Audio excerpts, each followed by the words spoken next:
I still remember the sound of my phone ringing that night. It was soft, almost hesitant, like even the ringtone knew what was coming. "Your brother's missing," Detective Avery said. Three words that cracked something open inside me. I didn't cry, I didn't scream, I didn't even ask questions. Because the truth was, I already knew. Hours earlier, at the family dinner, Daniel had sat across from me with that restless energy I knew too well, like his chair was on fire, and he was the only one who could feel the heat. He barely touched his food, didn't join the small talk, and when he excused himself to the bathroom, he was gone for 15 minutes.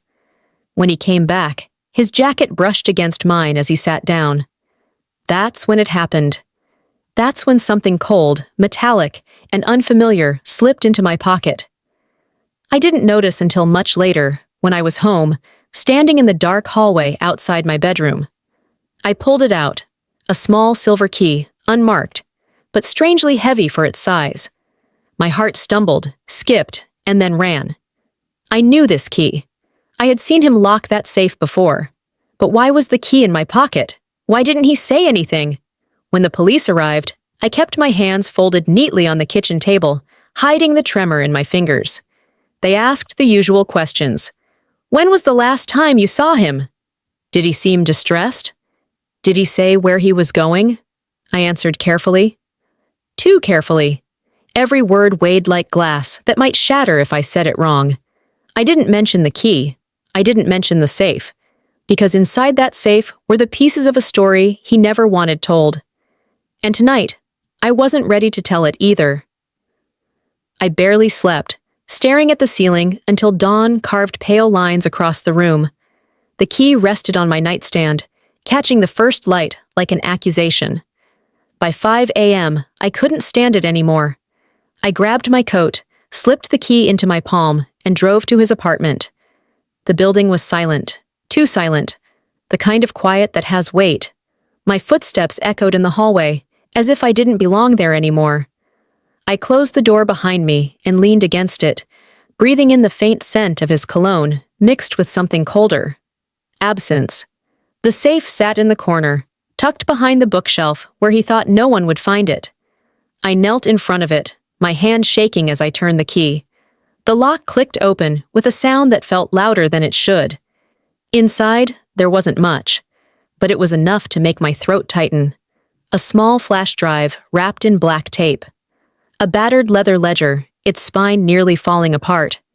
A wedding photo, with someone's face torn out. And a letter addressed to me. The letter stopped halfway through a sentence. My knees went weak. Something terrible had started, and he'd left me holding the end of it.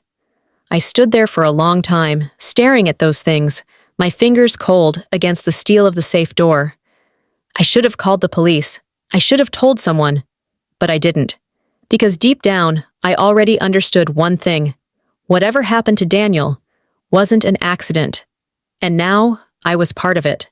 I sat there on the cold wooden floor, staring at the contents of the safe like they might rearrange themselves into an answer if I waited long enough. But they didn't. The silence in Daniel's apartment pressed against me, heavier than any locked door.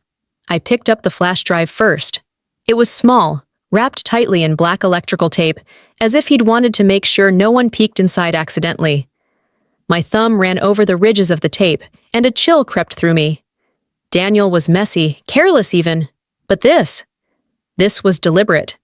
I put it in my pocket, telling myself it was temporary. Then I reached for the ledger. The leather cover was cracked, soft from years of handling. Inside, rows of handwritten notes filled the pages, neat and precise, completely unlike Daniel's usual scrawl. Dates, amounts, names reduced to cryptic initials, most of them crossed out in red ink. But one set of letters appeared over and over again, circled, underlined, etched into the page like a warning. HQ. I whispered it under my breath. HQ. It meant nothing to me, and yet it unsettled me, like hearing a word in a language you don't speak but somehow feel. I pulled out the wedding photo next.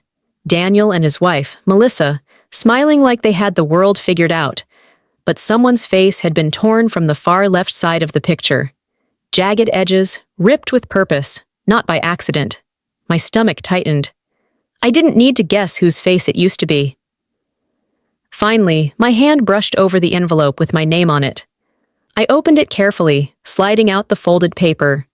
The handwriting was Daniel's, quick and uneven this time, like he'd been rushing. If you're reading this, it means things got worse than I thought. Don't trust. The sentence stopped there. No signature, no explanation. I sat frozen, gripping the half-written letter, hearing my own breath too loud in the quiet.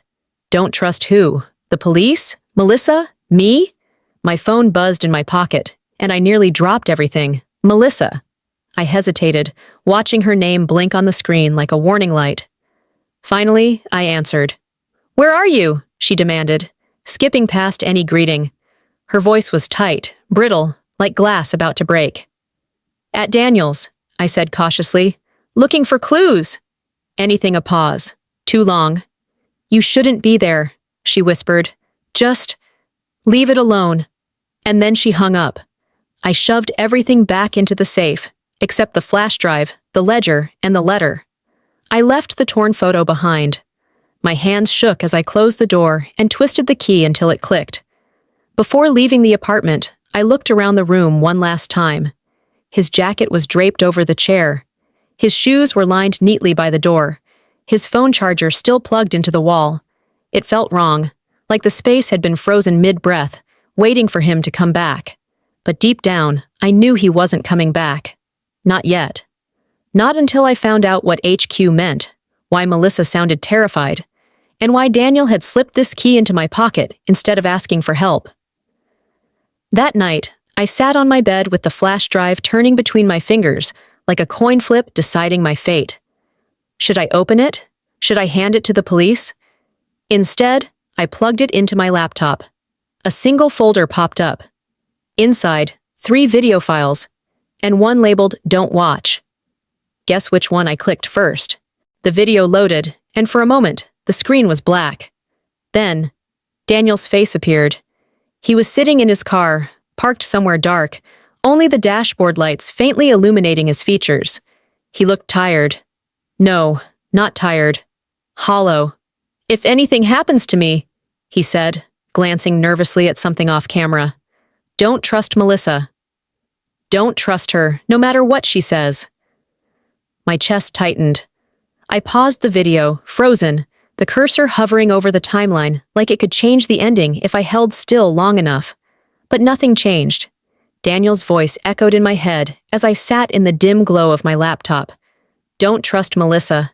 I wanted to call her immediately, to scream, to demand the truth. But instead, I waited.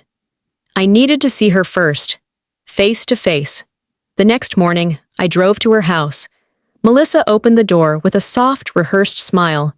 The kind you give to neighbors you don't really like, but need to impress anyway. Her blonde hair was tied back, flawless as always, and she wore a pale blue silk robe like this was just another ordinary morning. "Come in," she said smoothly, as though she'd been expecting me. Her voice was sweet, but her eyes, cold, calculating. I stepped inside, and the smell of freshly brewed coffee wrapped around me. The table was already set for 2. "You knew I'd come," I said flatly. She didn't answer. Instead, she poured me coffee, sliding the cup across the table like a peace offering. "Daniel's missing," she said finally, her voice low, steady. "You think I don't know that?" I snapped. Her smile didn't falter, but something sharp flickered behind her calm expression. "I also know," she said softly, "that you were the last person to see him." The words hit like ice water. I stared at her, searching for cracks in that perfect exterior, but she didn't blink. "I was at the dinner," I said carefully. "Same as you." "Yes," she murmured, stirring sugar into her coffee slowly. "But unlike me, you disappeared for a while, didn't you?" I froze. 15 minutes. That's how long I'd been gone from the table, wandering through the hallway, trying to calm my nerves. But how did she know?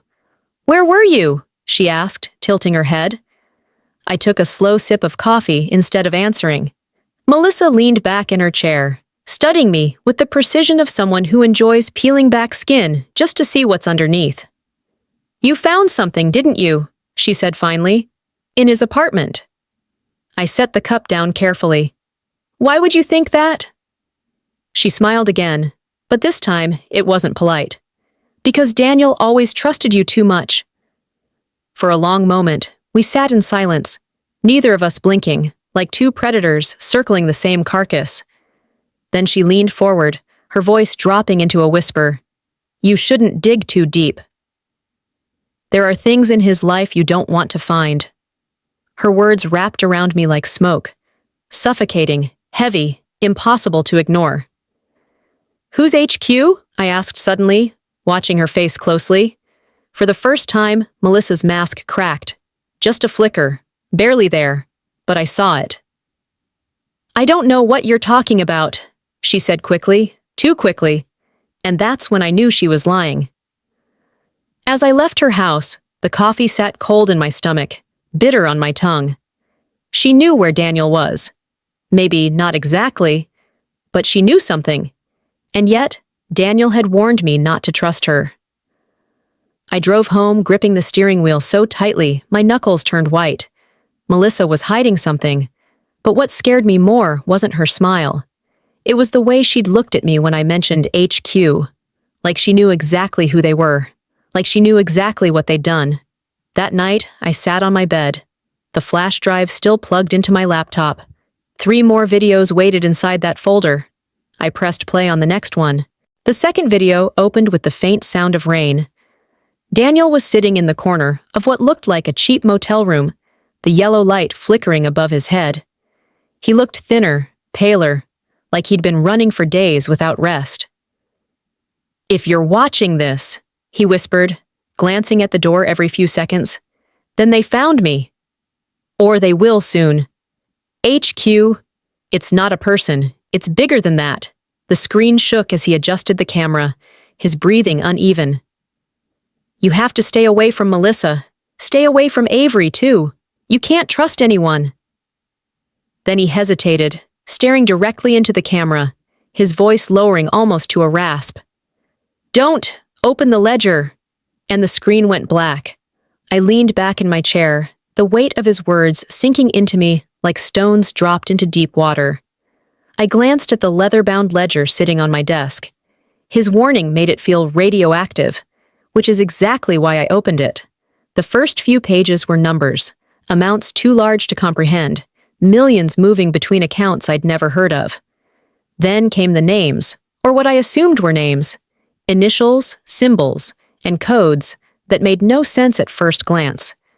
But HQ appeared everywhere, circled, highlighted, sometimes underlined twice.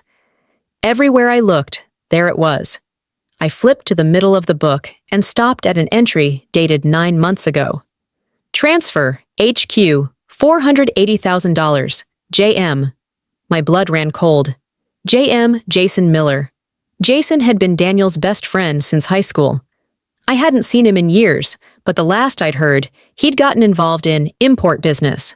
That's what Daniel used to call it, laughing like it was an inside joke. I scanned through the rest of the entries, and suddenly the pattern emerged. Large cash withdrawals every few weeks. Transfers to unmarked accounts overseas. Frequent mentions of HQ operations. It wasn't random. Daniel was involved in something organized, something dangerous. My phone buzzed again. A text from an unknown number. "Stop looking." I froze, my stomach twisting. Seconds later, another message came through. "Or we'll come for what's yours." I glanced instinctively at the window, expecting shadows, movement, something, but the street below was empty. My hands shook as I picked up the ledger and shoved it into a drawer, locking it tight. I sat there in the dark, my mind spinning. If HQ was sending threats, it meant 2 things. 1, they knew I had the ledger. 2, Daniel had been running from them, and now, so was I. The next morning, I drove to my mother's house. She'd always been the keeper of secrets in our family, and if Daniel had gotten tangled in something like this, I needed to know why. I found her in the kitchen, folding laundry, humming softly to herself. She looked up at me, surprised by my unannounced visit, but said nothing. I held up the ledger. "Tell me the truth," I said quietly. Her hands froze mid-fold. For a moment, she just stared at me, her face pale, her lips pressed tight. Finally, she sat down at the table and whispered, "This isn't Daniel's debt." "It's ours," I blinked, trying to process her words. "Ours?" She nodded, tears filling her eyes. "Your father," she said, her voice cracking. "Years ago, before you were born, he borrowed money from people he shouldn't have, the kind of people who don't forgive. Daniel took it on himself to clean up the mess." I felt my throat close. All this time, I'd thought my brother was reckless, but he'd been protecting us, protecting me, and now he was gone. I drove home in silence, gripping the steering wheel until my knuckles turned white. The sun was setting, bleeding orange across the windshield, but all I could see were numbers, initials, and Daniel's haunted face on that motel video. HQ wasn't just a name in a ledger. They were everywhere, and I was standing in the middle of their shadow without even realizing it.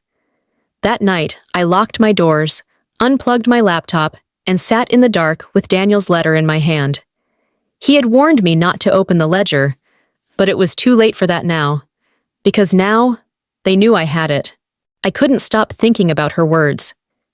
This isn't Daniel's debt. It's ours.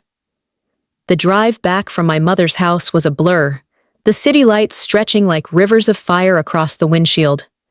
I replayed the conversation in my head over and over, but no matter how many times I tried to twist it, the shape of the truth didn't change. My brother hadn't ruined his life. He'd traded it for ours. When I got home, I found Mom sitting on the front porch. She'd followed me. Her hands trembled as she clutched a worn envelope, yellowed with age, edges frayed. She handed it to me without a word. Inside were 3 items. An old photograph of Dad with 2 men I didn't recognize. A signed contract, dated 28 years ago. A blood-red business card with just 2 letters stamped on it in silver foil. HQ. The sight of it made my stomach clench. "You knew about them," I whispered. Mom didn't look at me. She stared past me, at something only she could see. "Your father made a mistake," she said softly.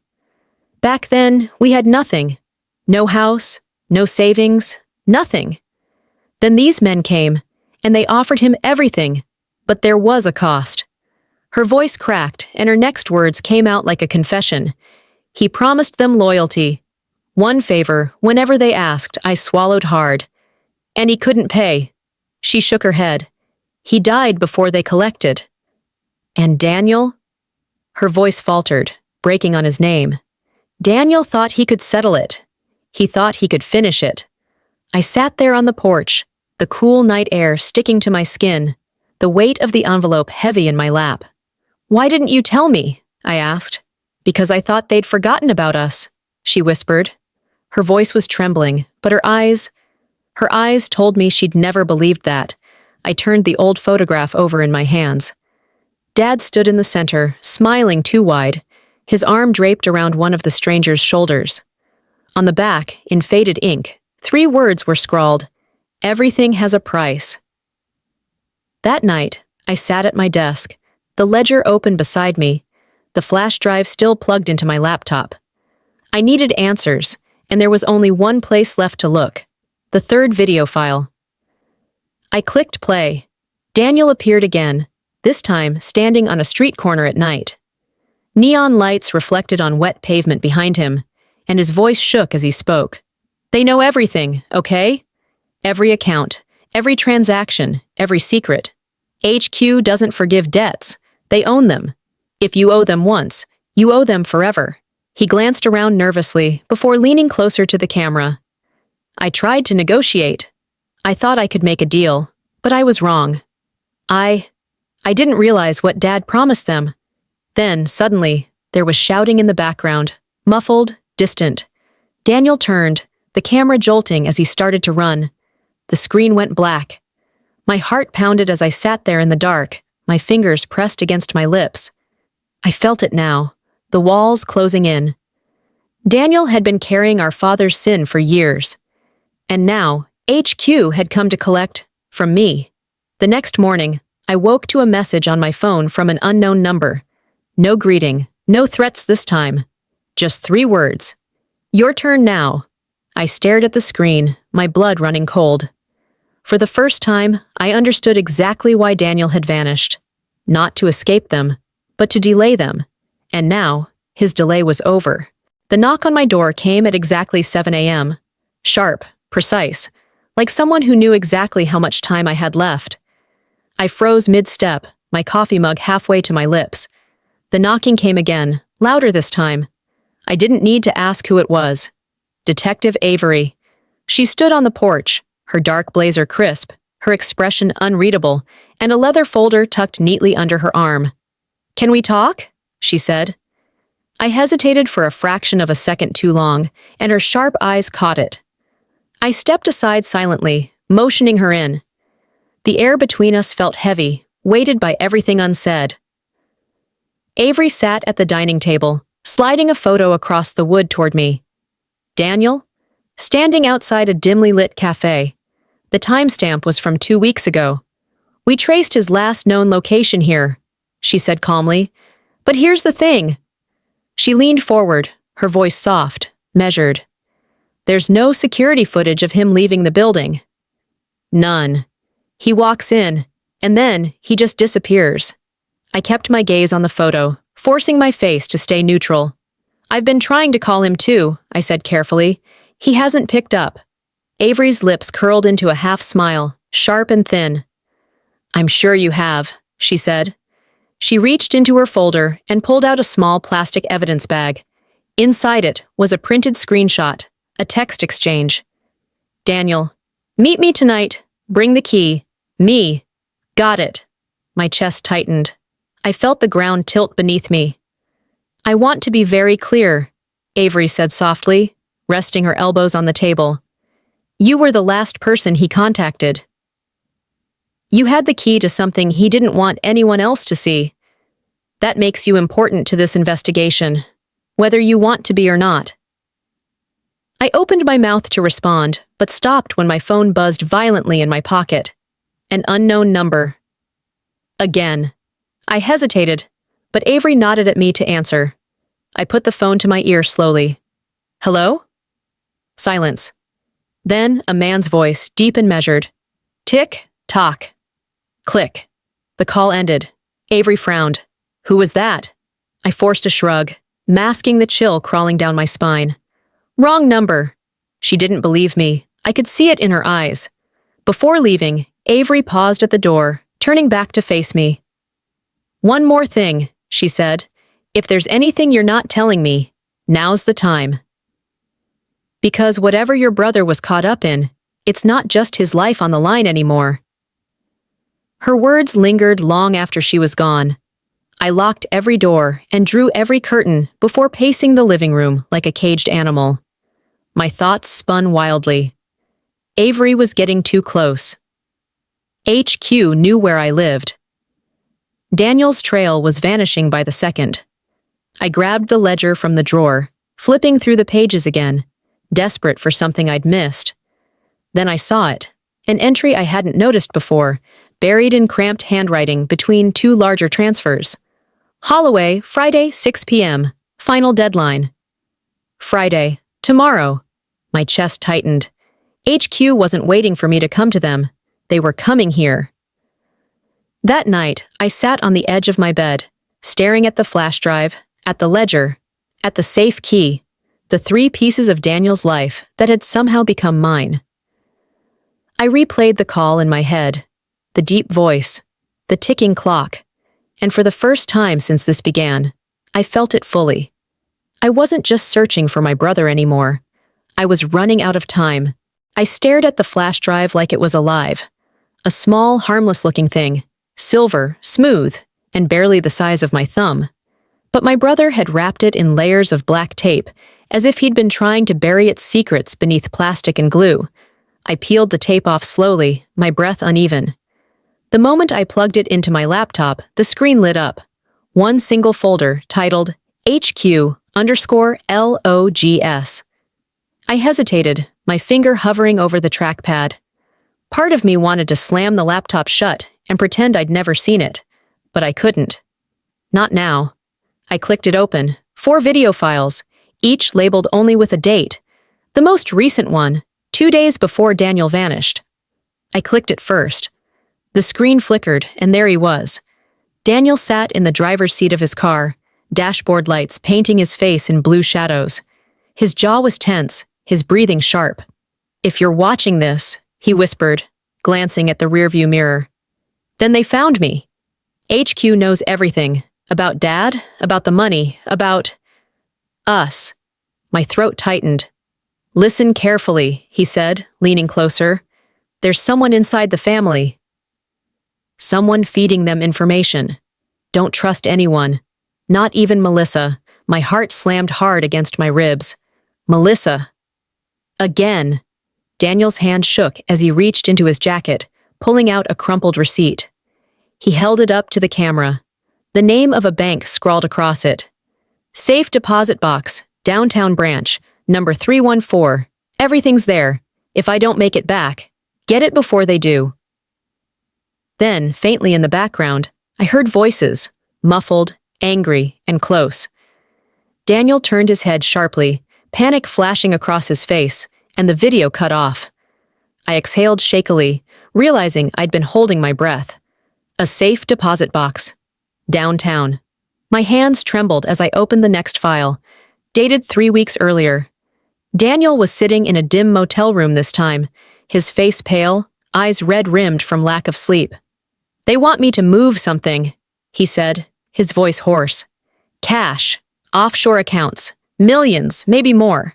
I told them no, but saying no to HQ is like inviting a knife to dinner. He swallowed hard, staring off camera.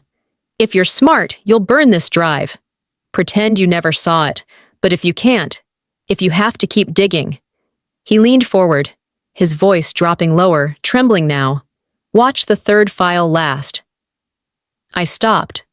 The third file sat there like a trap, time-stamped almost 6 months ago.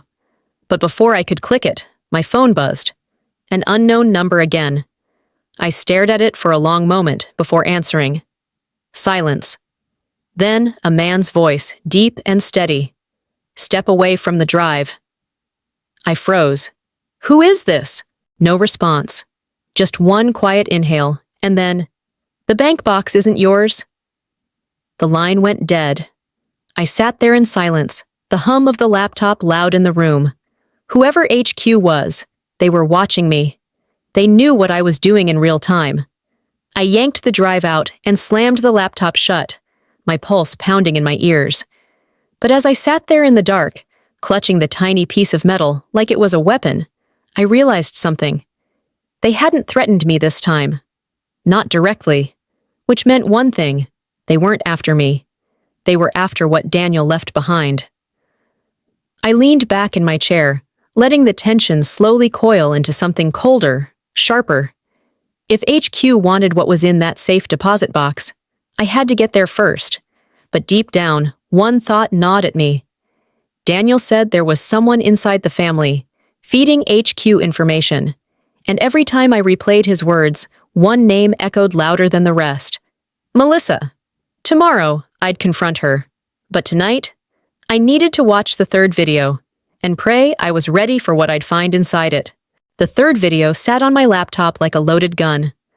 I hovered over it for a long time, my finger trembling above the trackpad. Daniel had told me to watch this one last, which made me wonder if I'd made a mistake opening it now. I clicked play anyway. The screen was dark for the first few seconds, faint static buzzing through my speakers. Then, firelight. Orange, shifting, devouring shadows. Daniel's voice came softly at first, uneven and distant. "Do you remember the fire?" My chest tightened instantly. I didn't need context. I knew exactly which night he was talking about. It was 20 years ago. I was 12, Daniel was 15. Our old house, the one with the peeling white paint and the creaking back porch, went up in flames just after midnight. I woke choking on smoke, the heat already searing through the walls. I remember screaming for my parents, but Daniel was the one who dragged me out of bed, shouting at me to stay low, to crawl, to breathe through my shirt. Outside, the fire roared like a living thing, swallowing the windows, licking up the roof. We stood barefoot in the grass, the cold night air cutting through our lungs as sirens wailed in the distance. I remember looking back at the house and seeing someone standing in the shadows at the edge of our yard. A man in a dark coat, his face obscured, unmoving, watching. At the time, I thought I'd imagined it, but now, watching Daniel's video, I wasn't so sure. Daniel's voice cracked as the flames on screen blurred. That night wasn't an accident. I froze. My heart thudded hard in my chest. HQ didn't just lend Dad money. They marked us. When Dad missed a payment, they sent a message. I gripped the edge of my desk as the weight of his words sank in. The fire. The man in the shadows. The way Dad had refused to talk about it afterward. Daniel continued, his voice trembling now. I swore I'd never let them touch you. Never. That's why I took the deal. Why I agreed to cover Dad's debt. But I didn't realize I wasn't paying it off. I was signing us deeper in. He paused, staring straight into the camera, his face pale and haunted. If anything happens to me, you need to choose. Burn everything, or finish what I started. The screen went black.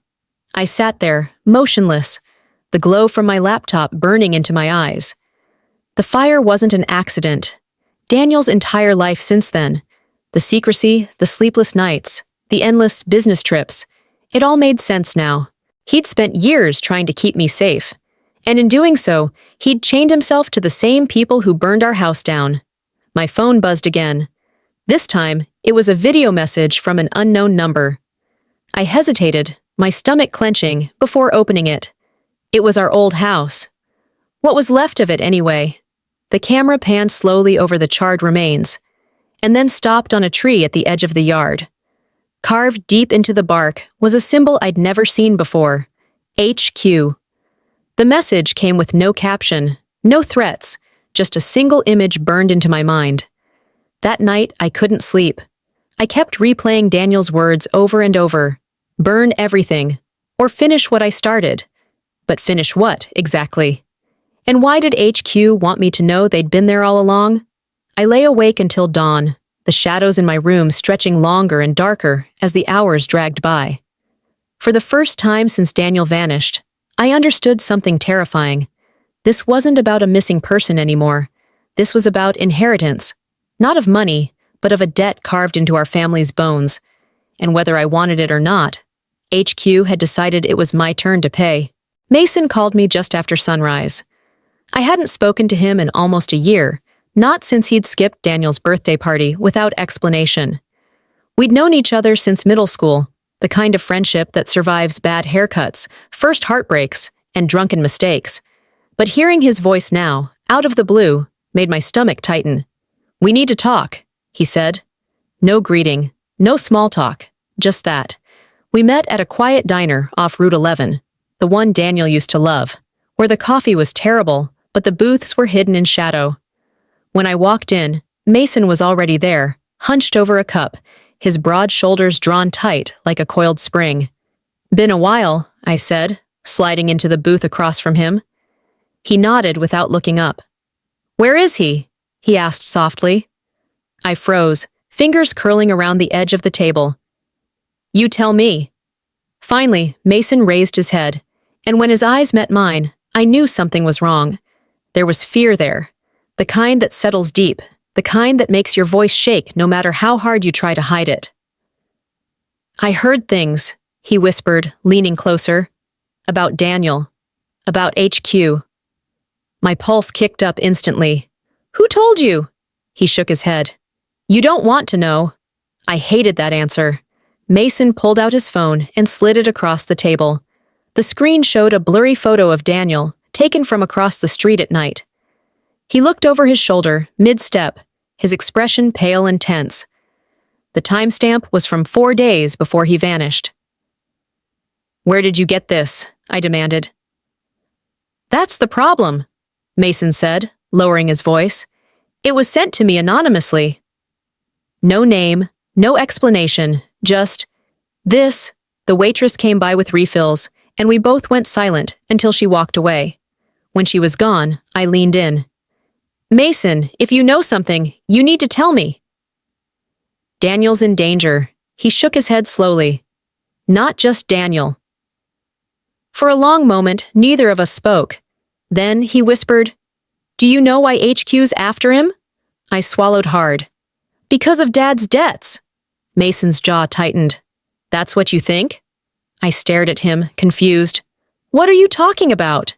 He hesitated, glancing over his shoulder, like someone might be listening, then leaned forward until his voice was barely a breath. It's not about the money. It's about the ledger. I felt my chest tighten. My hand went instinctively to my bag, where the leather-bound book lay buried under layers of fabric. You've seen it? I asked. Mason nodded once. Daniel showed me a page, months ago. HQ isn't just collecting debts. They're moving something. People, maybe weapons, I don't know. But the ledger? It's the map. A cold shiver crawled up my spine. Daniel hadn't just been paying off an old deal. He'd been tracking them. I took a deep breath, my voice barely steady. Why are you telling me this now? Mason hesitated before answering. Because someone's following me too. My stomach dropped. I looked down at my coffee cup, hands shaking slightly as I lifted it to my lips. Mason, I whispered, are you in this with them? He didn't answer right away, and that silence told me more than words ever could. Finally, he leaned back, exhaling sharply. I made a deal, he admitted, his voice low and bitter. Years ago, I thought it was harmless. I thought it was just Daniel's business. But once HQ has your name, you don't get out. I stared at him, heart pounding so hard it hurt. You're working for them. No, he said quickly, shaking his head. Not for them. Just near them. But you're on their radar now too. The safe deposit box. They know you're going for it. And if you're not careful, they'll... He stopped mid-sentence, his gaze fixed on something over my shoulder. I turned slowly. 2 men in dark coats had just walked into the diner. Not eating, not ordering, just watching us. Mason leaned forward, his voice barely audible now. You need to leave town. Today I shook my head. Not until I find him. His jaw tightened, and for the first time since I'd known him, Mason looked afraid of me. You sound just like Daniel, he said softly. And you see where that got him. I left the diner without finishing my coffee. When I glanced back, Mason was still sitting there, head bowed, hands gripping his phone like a lifeline. I didn't know if I could trust him anymore. But I did know one thing. If HQ had Mason in their pocket, then Daniel's disappearance was far worse than I'd imagined. And whatever was in that safe deposit box was worth killing for. I didn't sleep that night. Every time I closed my eyes, I saw Daniel's face from the video, pale and frantic, whispering warnings I didn't understand. And Mason's words echoed louder than my heartbeat. The ledger is the map. If HQ wanted it, it wasn't just about the money anymore. It was about control. The next afternoon, an envelope slid under my front door. No stamp, no return address, just a single sheet of thick, cream-colored paper inside. Downtown Plaza Hotel, room 1412, 8 p.m. Come alone. HQ. My throat tightened as I read it over and over. They weren't hiding anymore. They wanted me to come to them. I arrived at the hotel exactly at 8. The lobby was too quiet, the chandelier light too warm, masking a chill I couldn't shake. The elevator ride felt endless, each floor a drumbeat against my chest. When I reached room 1412, the door was slightly ajar. I hesitated. Every instinct screamed leave, but I stepped inside anyway. The suite was dark, except for a single lamp in the corner, casting long, uneven shadows across the floor. A man stood by the window, his silhouette tall and perfectly still, hands clasped behind his back. You came, he said, his voice calm, smooth, practiced. I didn't have much of a choice, I replied, forcing my voice steady. He turned slowly, stepping into the light. Expensive suit, cufflinks like polished silver knives. His hair was neatly combed, but his eyes were sharp, cold, assessing. You have something that belongs to me, he said simply. I clenched my fists. I don't even know what you're talking about. One corner of his mouth curved into a smile that wasn't a smile at all. You're lying, he said softly, almost kindly. It was worse than if he'd shouted. He stepped closer, resting one hand casually on the back of a velvet chair. Daniel thought he could outsmart us, he said, his tone calm, conversational, like we were discussing the weather. But he forgot one thing. Deals with HQ are forever. They don't end when you die, and they don't end when you disappear. I swallowed hard. Where is he? The man tilted his head slightly, studying me like I was a puzzle he enjoyed solving slowly. Alive, he said finally. For now. My nails dug into my palms as I fought to keep my voice level. What do you want? His smile widened. Simple. The ledger. I stayed silent. He leaned forward, resting his elbows on the table now, his voice low and deliberate.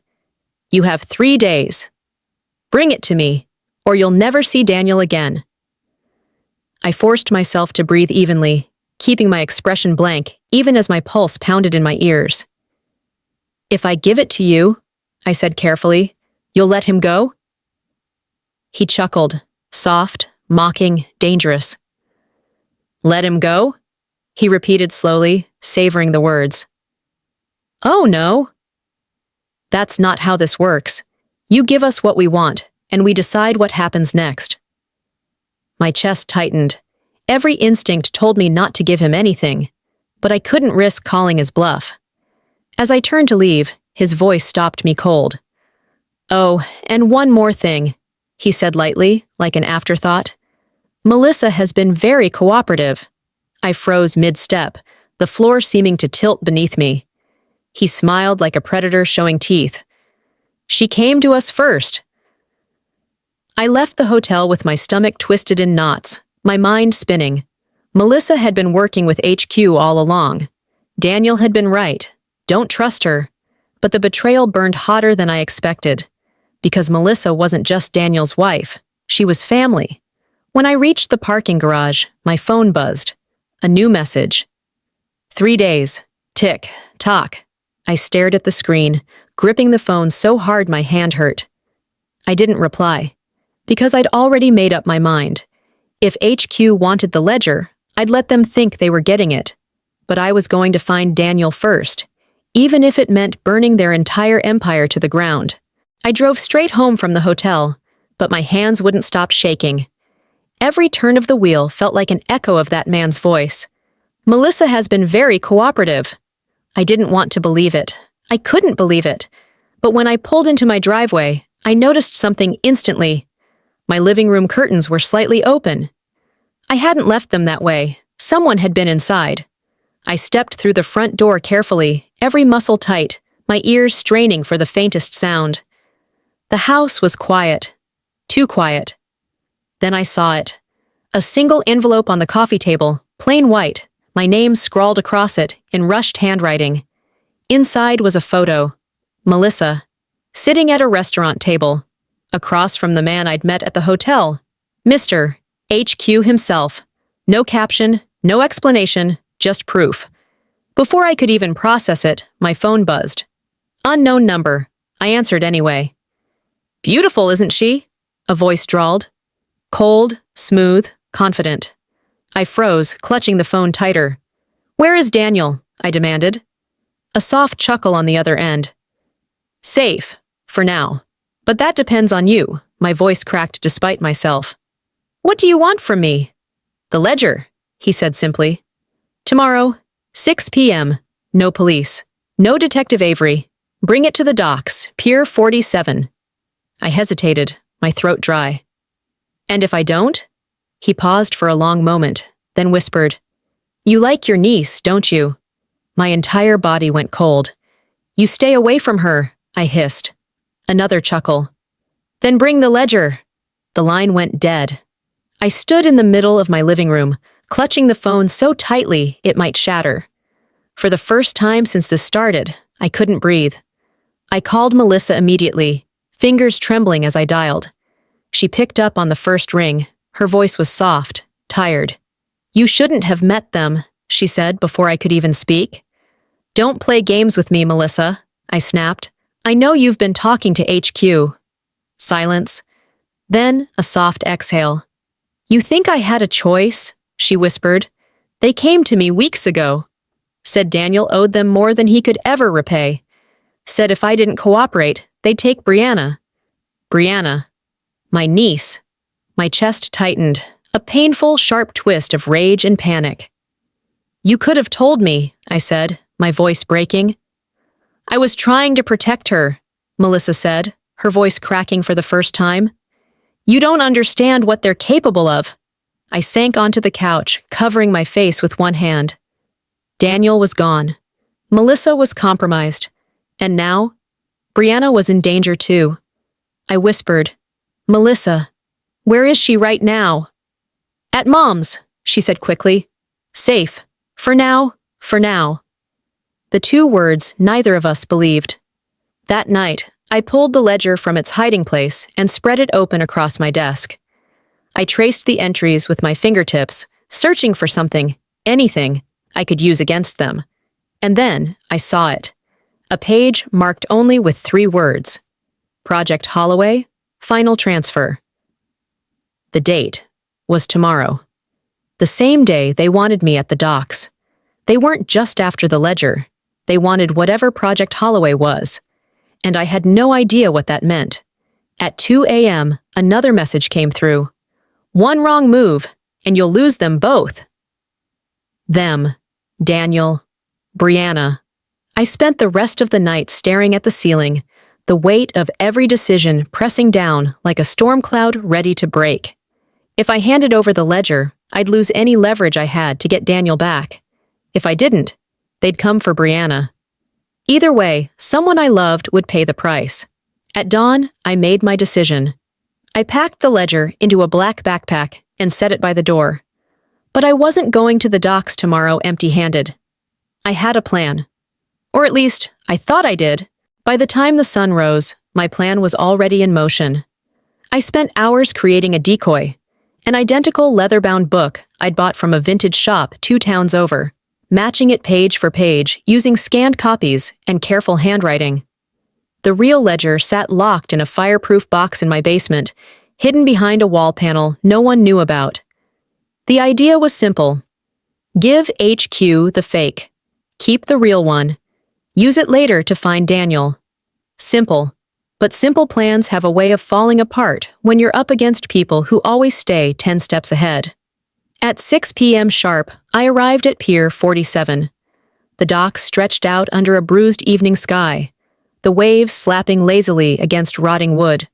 Cargo containers lined the edges like silent witnesses, and the air smelled of salt, diesel, and rust. 2 black SUVs were parked near the far end. No headlights, no plates. A single man stepped out as I approached, tall, in a tailored coat, gloves on his hands despite the mild weather. His posture screamed authority, and I didn't need an introduction to know who he was. Mr. HQ. You're punctual, he said smoothly, glancing at the backpack in my hand. You have what's mine.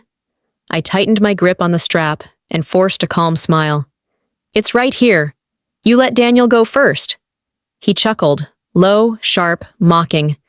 You're not in a position to negotiate. 2 more men stepped out of the SUV, their silhouettes blocking the fading light. One carried a radio, the other, a gun. I swallowed hard, steadying my voice.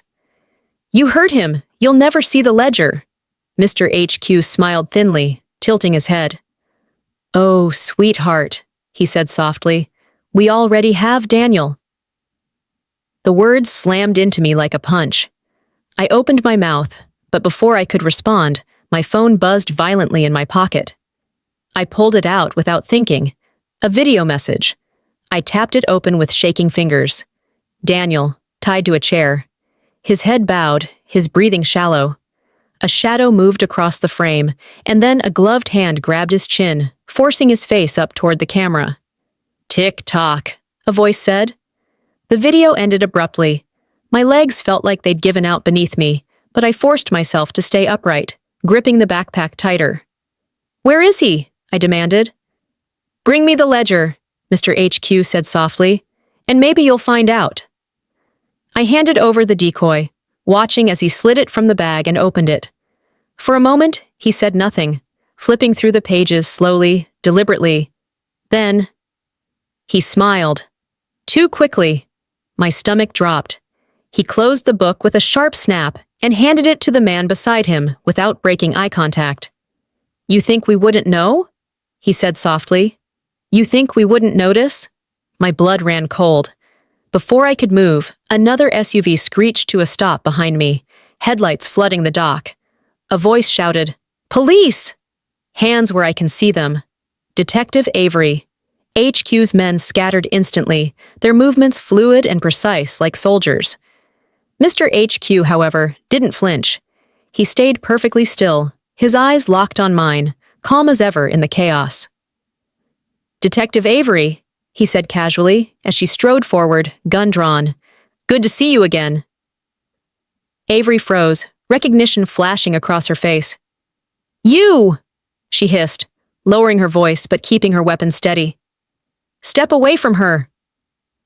Mr. HQ smiled faintly, his hands raised in mock compliance. "Always a pleasure." He glanced at me once more and whispered, just loud enough for me to hear, "You're running out of time." Then, with a single nod, his men popped smoke canisters, filling the pier with choking gray fog. By the time it cleared, they were gone. Avery grabbed my arm, dragging me toward her car.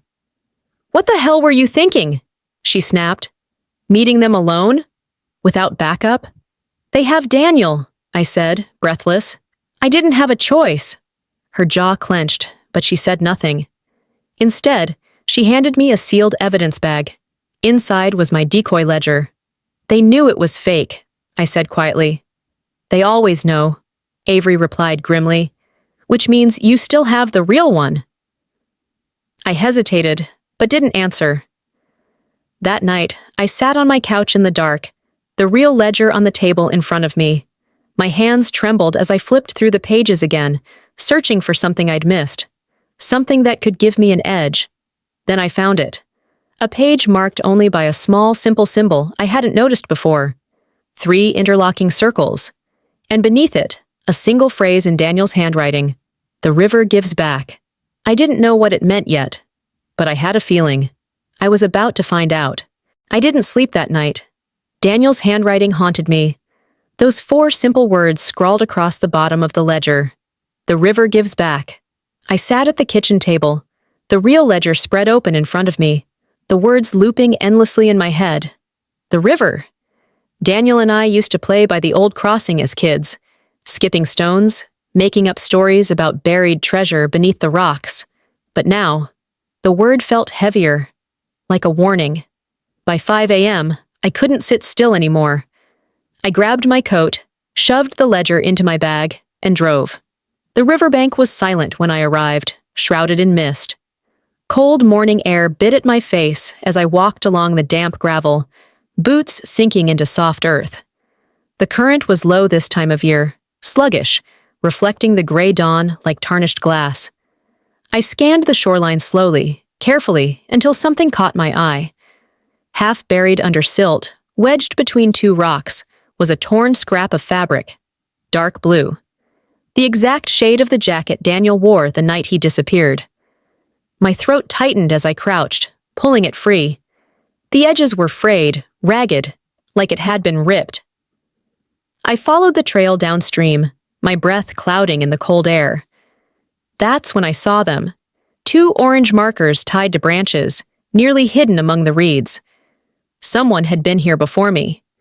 I reached the second marker just as I heard footsteps behind me. "Put the bag down," a voice ordered. I turned slowly to see Mason standing there, hands buried deep in his jacket pockets, his expression unreadable. You followed me, I said flatly. I had to, he said, stepping closer. I told you last time. You're in over your head. You shouldn't be here. You're working for them, I snapped. HQ sent you. He flinched, just barely, before shaking his head.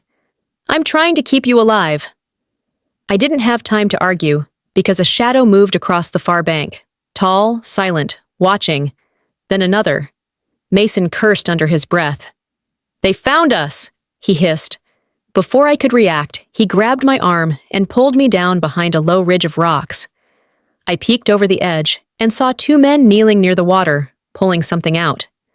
At first, I thought it was driftwood. Then I saw the outline of a body bag. My stomach lurched violently. No, I whispered, shaking my head. It's not him. It can't be. Mason didn't answer. His jaw clenched tight as he pulled me further back into the shadows. We watched in silence as the men zipped the bag closed and dragged it toward a black SUV parked near the tree line. One of them spoke into a radio, too far away to hear. My chest burned. My fingers dug into the wet dirt. I wanted to run down there, to rip the bag open, to know. But Mason held me back with a grip like iron. They want you to come out, he whispered. That's why they're doing this here. My phone buzzed violently in my pocket. A new message. I pulled it out with shaking hands. A single photo. Daniel. Alive.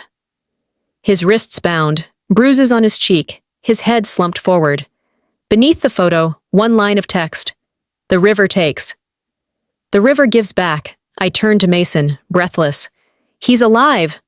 They're using him. Mason's face paled, but before he could reply, headlights cut through the mist. Two more SUVs rolled up quietly behind us. Go, he whispered harshly, shoving the ledger into my bag. Now, get out of here. What about you? I hissed. He didn't answer, but the way his hand slipped into his jacket told me everything. I ran, heart pounding in my ears, ducking behind trees until I reached the trailhead.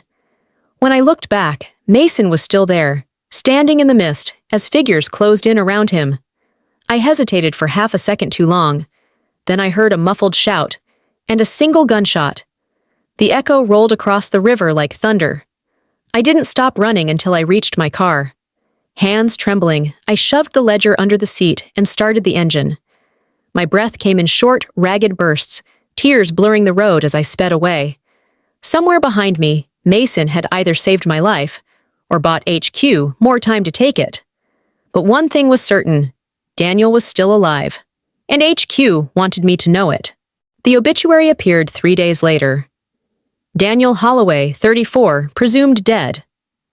No investigation, no trial, just a few cold sentences buried in the local newspaper, as if my brother's entire life could be summed up in 3 short paragraphs and a blurry black and white photo. But I knew the truth. Daniel wasn't dead. HQ wanted the world to believe he was. And judging by the funeral they had arranged, they were succeeding.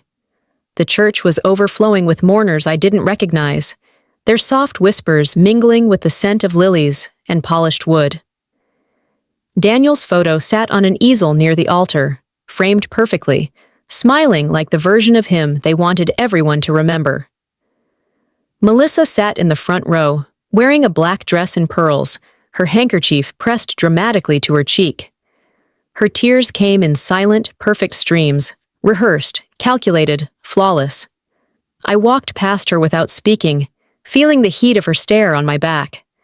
Detective Avery found me near the entrance, her expression tight, eyes scanning the crowd like she was memorizing faces.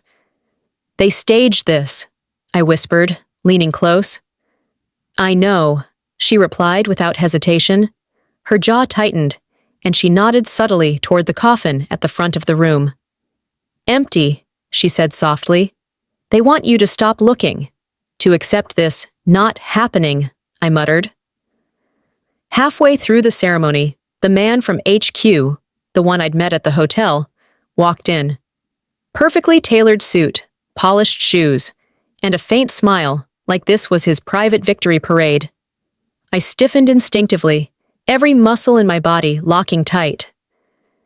He walked past me, slowly, deliberately, his eyes finding mine in the crowd.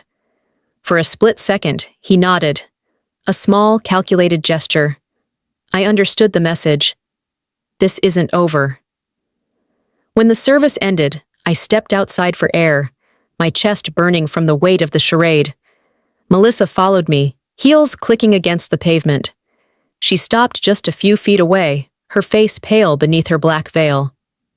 "You shouldn't fight them," she said softly. Her voice trembled, but not from grief, from fear. I turned slowly, staring at her. "You're still working with them." Her lips parted, but no words came out. She lowered her gaze, and in that silence, she confirmed everything. I took a step closer. "Where is Daniel?" I asked, my voice sharp, cutting. She shook her head quickly. "I can't. They'll hurt Brianna." Her voice cracked on my niece's name, and for a moment, I almost believed she wasn't completely lost to them. Almost. "They won't stop," she whispered finally, clutching her purse like a lifeline. "You think giving them the ledger will fix this?" "It won't. They'll want everything. That's what HQ does. That's what they've always done." Before I could press her further, a shadow fell across us. Detective Avery stepped between us, her gaze locked on Melissa like a hunter cornering prey. "Walk away," Avery said firmly. Melissa didn't argue. She turned and disappeared into the crowd without another word. Avery waited until she was gone, then faced me. "You need to trust me," she said quietly. "I don't trust anyone," I replied coldly. "You'll have to," she insisted, "because you're running out of time." Whatever's in that ledger, HQ wants it buried, and they're not going to wait forever. I clenched my fists, the weight of everything pressing down like stones on my chest. Daniel was alive, Melissa was compromised, and HQ was everywhere, tightening their grip with every passing hour. I looked back at the church, at the rows of mourners filing out, at the empty coffin inside. This wasn't a funeral, it was a message, and I understood it perfectly. They weren't warning me to stop. They were daring me to keep going. That night, I returned home to find a small black box sitting on my front porch. Inside was a single item, Daniel's wedding ring. No note, no threats, just a promise. I sat on the edge of my bed, holding the ring in my palm, my chest aching with something between rage and fear. If they thought this would break me, they didn't know me at all. I wasn't done, not yet. I sat in the dark, Daniel's wedding ring cold in my hand, its weight heavier than metal should ever be. The house was silent, but my thoughts weren't. Every second, I heard the echo of his voice from the video. If anything happens to me, burn everything. Or finish what I started. I'd been asking myself for days which path to choose. Now I knew the answer. The next morning, I drove to the bank downtown, the one Daniel had mentioned in the video. The safe deposit box. Number 314. The clerk asked for ID, then disappeared into the vault. When she returned, she set the small metal box on the table. Inside, wrapped in layers of plain brown paper, was a USB drive, and beneath it, a handwritten note. The paper was torn at the edges, Daniel's rushed handwriting jagged and uneven. "If you're here, they're close. HQ isn't what you think. Dad's deal wasn't the beginning, it was the cover. They don't want the ledger destroyed. They want what's inside it. Trust no one." My hands shook as I pulled the USB drive from the paper. Whatever was on it, Daniel believed it was worth dying for. I drove home in silence, locking the doors behind me, every creak of the floorboards making my chest tighten. Then I plugged the USB into my laptop. One folder. Inside, a single video file. I hesitated for a long moment before pressing play. Daniel appeared on screen, sitting in the same motel room from before, his face gaunt, his hands trembling. "If you're watching this," he whispered, "then they've already staged my death." My breath caught in my throat. HQ isn't a company. It isn't a person. It's a network. People in government, banks, law enforcement, everyone. Everywhere. And they're watching you right now. He leaned closer to the camera, his voice sharp, urgent. Don't try to fight them. Just survive. Keep Brianna safe. That's all that matters now. The video ended abruptly, leaving the room colder than before. I sat there for a long time, staring at the blank screen, my reflection pale in the glow of the monitor. Daniel wasn't just running from HQ. He was running from something much bigger. And now, they were watching me, too. That night, Detective Avery came to my door. They've officially closed your brother's case, she said, her tone clipped, unreadable. Presumed dead. I stared at her in silence, gripping the USB in my pocket. She sighed, stepping closer. You should walk away. Whatever this is, it goes deeper than you realize. I almost laughed. Walk away? After everything? Number. I keep 3 things now. I keep the ledger, hidden where no one can find it, not even Avery. I keep the USB drive because whatever's on it is the key to understanding who's really pulling the strings. And I keep the ring because no matter how far this goes, I need to remember who I'm fighting for. Daniel once saved me from the fire when we were kids. Now it's my turn. I don't know where this ends. I don't know who I can trust. But I know one thing, I won't stop. Not until I bring him back. Or until HQ buries us both. If you've stayed with me until the end, maybe your heart has felt something too. Leave a comment, hit like, and subscribe if you'd like to keep following this story. Thank you for listening to the whole story. I hope you will support my future works.